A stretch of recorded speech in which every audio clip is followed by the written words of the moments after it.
آپ سب دوستوں کو حسبیر وائس چینل میں خوش آمدید اور خلوص بھرا سلام۔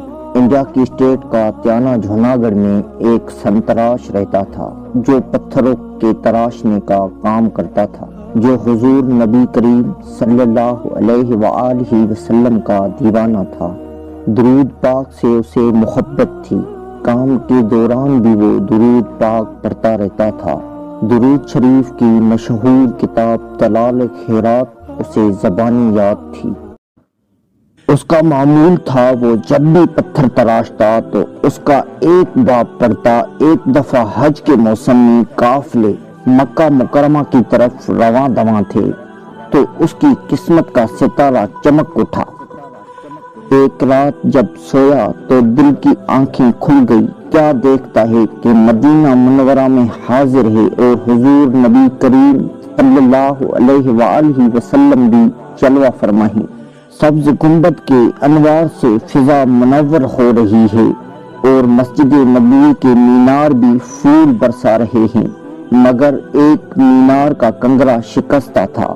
اتنے میں حضور نبی کریم صلی اللہ علیہ وآلہ وسلم کے لب مبارک کو چمش ہوئی اور الفاظ یوں ترتیب واہیں: دیوانی وہ دیکھو مسجد مینار کا ایک کنگرا ٹوٹ گیا ہے، تم ہمارے مدینہ منورہ میں آؤ اور اس کنگرے کو عصر نو بنا دو۔ جب وہ سنتراش کی آنکھ کھلی تو کانوں میں حضور پاک صلی اللہ علیہ وآلہ وسلم کے ادا کیے ہوئے الفاظ گونج رہے تھے۔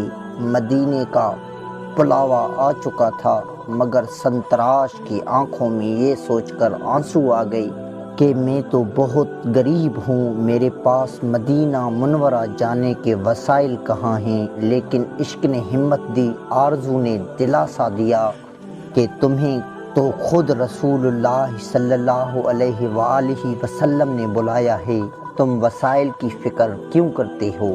چنانچہ دیوانے نے عرقتے سفر باندھ لیا، اوزار کا تھیلا کندھے پر چڑھایا اور پور بندر کی بندرگاہ کی طرف چل پڑا۔ ادھر پور بندر کی بندرگاہ پر سفینہ مدینہ منورہ تیار کھڑا تھا، مسافر پورے کھڑے تھے۔ لیکن عجیب تماشا تھا کہ کپتان کی کوئی کوشش کے بعد بھی سفینہ چلنے کا نام نہ لیتا تھا۔ اتنے میں جہاز میں کسی کی نظر دور سے جھمتے ہوئے آدمی دیوانے پر پڑی۔ لوگ سمجھے کہ شاید ایک مسافر۔ جہاز گہرے پانی میں کھڑا تھا، دیوانے کو لینے کے لیے کشتی آئی۔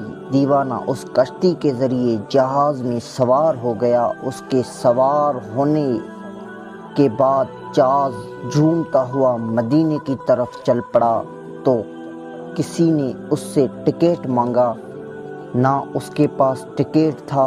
بالآخر دیوانہ مدینہ منورہ پہنچ گیا۔ اب دیوانہ جھومتا ہوا روضہ رسول صلی اللہ علیہ وآلہ وسلم کی طرف جا رہا تھا۔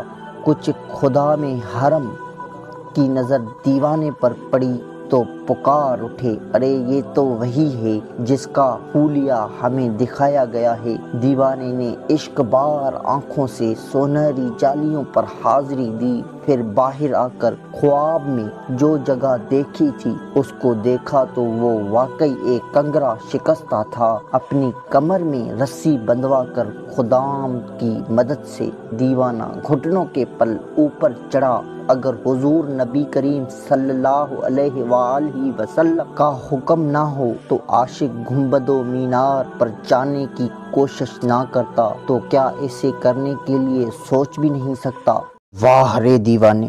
دیوانے کی بےتاب روح سبز گنبد کا قرب پایا تو بے قراری اور اضطراب حد سے بڑھ گیا۔ دیوانہ کام مکمل کر چکا تھا اور اب اسے نیچے آنا تھا، لیکن اس کی روح مستر لوٹنے سے انکار کر دیا۔ جب دیوانے کا وجود نیچے آیا تو دیکھنے والوں کے کلیجے پھٹ گئے، کیونکہ دیوانے کی روح تو کب کی سبز گنبد کے رعنائیوں پر نثار ہو چکی تھی۔ دیوانہ دم توڑ چکا تھا تو کسی لکھنے والے نے لکھا، وہ بھٹک کر راہ میں رہ گئی، یہ مچل کر تر سے لپٹ گئی۔ وہ کسی امیر کی شان تھی، یہ کسی غریب کی بات ہے۔ امید کرتا ہوں ویڈیو آپ دوستوں کو پسند آئی ہوگی۔ سانس رہی تو دوسری ویڈیو آپ دوستوں کے لیے حاضر ہوگی۔ ملتے ہیں اگلی ویڈیو میں۔ اللہ حافظ۔